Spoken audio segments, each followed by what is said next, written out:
Namanganlik klientlarimiz ham qolishmayapti. Bugun постоянный klientim Nigmat aka keldilar, ko'rdilar. O'qini olaman dedi, qizilini olaman dedi. Oxirida men bu sportivniy tez yuradigan sport karimiz tanladi. Hozir ozgina suhbatini olamiz. Nigmat aka, assalomu alaykum, bratanchik. Alaykum assalom. Давайте, рассказывайте obunachilarimiz uchun qanaqa nima bo'lgan? Avvalambor assalomu alaykum.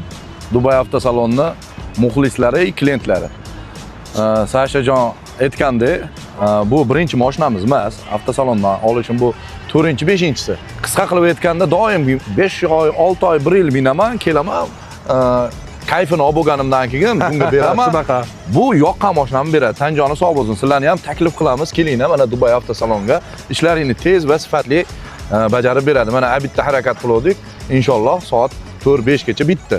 Bugun aka gapingiz bo'ldim. Bugun obedgacha nima qildi u? Jumagacha harakat qildik, gelini sotdik. Gelini sotib, buni mana xudo xolisa oldik. Правильно aka. Hammalaringga rahmat. Aka, главный savolim bor. Bizdan rozimisiz? Roziman. Mana aka.